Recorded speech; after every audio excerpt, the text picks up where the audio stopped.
Proklamasi. Kami bangsa Indonesia dengan ini menyatakan kemerdekaan Indonesia.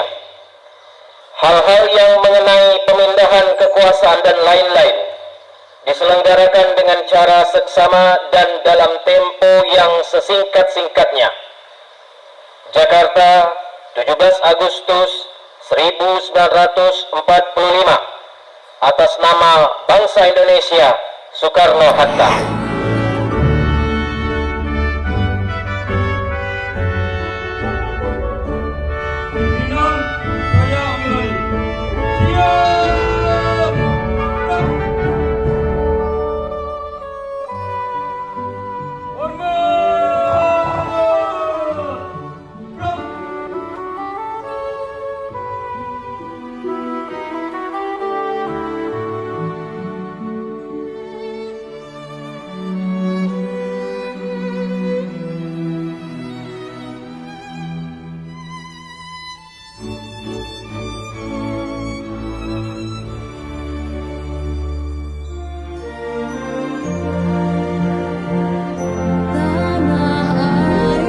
Kita menjadikan mereka sesuai visi misi kita, menjadikan generasi ahli fikir, ahli zikir, ahli ikhtiar.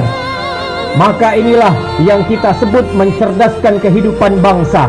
Iskariman aw syahidan, hidup mulia atau mati syahid di jalan Allah.